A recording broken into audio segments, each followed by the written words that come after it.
there, it's Greg Boyer from Startup 101. Today I'd like to talk to you about a technique that I've used over many years in a different industry, but it is very applicable for when you're starting your brand new business. And it is one of the first things that I reckon you should be doing when you start up your new gig.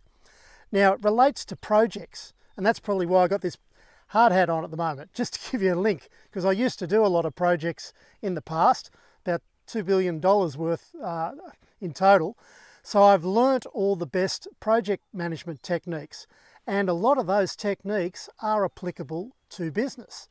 So what I want to talk to you about today is a technique called Gantt charting or project scheduling. But before I do, let me just get into normal mode because it feels a lot more comfortable this way. So what is a Gantt chart?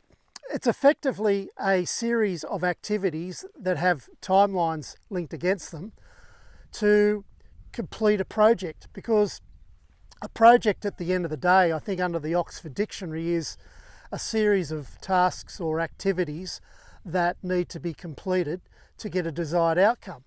So your desired outcome is to create a brand new business that is successful and profitable, I'm assuming. So, in essence, you are a project manager. So if you're a project manager, do what project managers do. Right at the get-go of their project, they list down all the activities that are needed to be done to get to the finish of the project.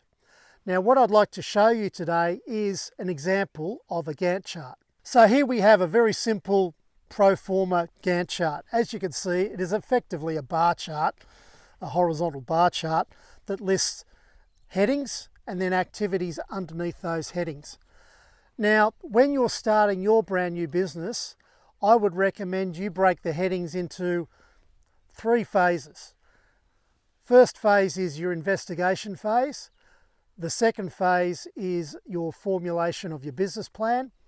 And the third phase is getting it all together, all the content, and getting your business out there and launched to the market. That's how I've broken up the 3 steps to startup success, and it's a tried and true way of actually starting a business. Now, the components of a Gantt chart are pretty simple. You can see on this example here, there are WBS 1.1, 1.2, etc., all the different activities. And against each activity, there's an estimated time.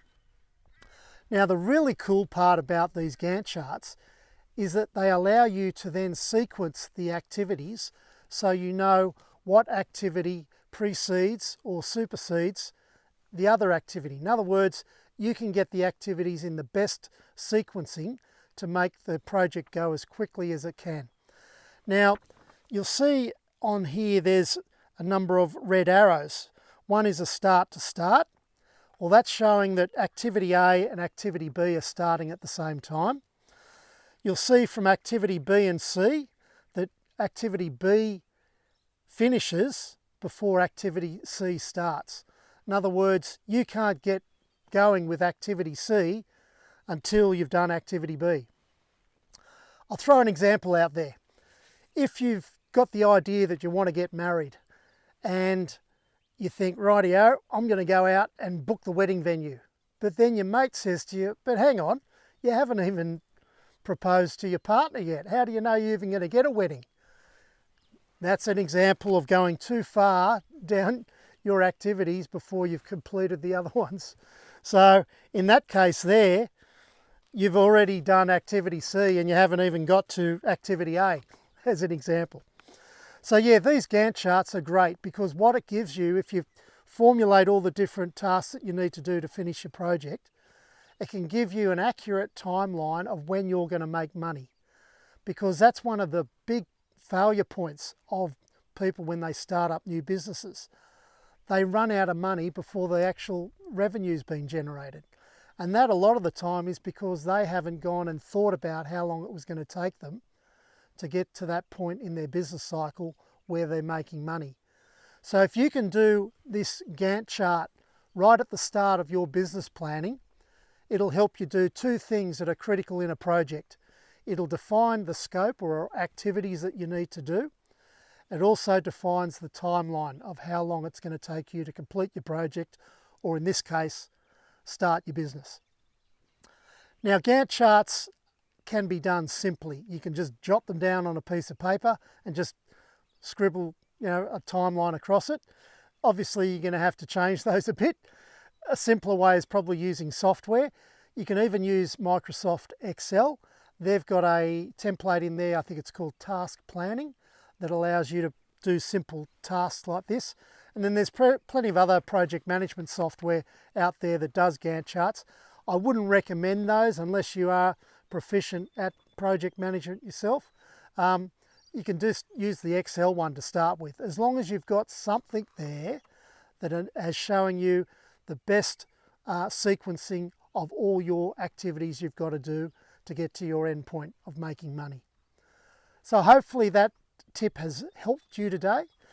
As I said, it's the first thing I always do when starting a business, and it's definitely my main recommendation to you out there. If you're in that position right now of just starting your business, do this first, because it'll save you a lot of time, a lot of wasted money, and also a lot of heartache by getting the sequencing right at the start. If you've got a comment or any questions about this topic, please leave it below the video. Please check out also startup101.com. I'd love you to subscribe to us. I'll then be able to keep you updated with all these new videos about starting a business and provide you with as much information as I can to make sure that your journey is a successful one. So wish you well on that journey. Don't just dream about your new business. Get out there and live your business dream. Take it easy, and I'll speak to you soon. Bye-bye.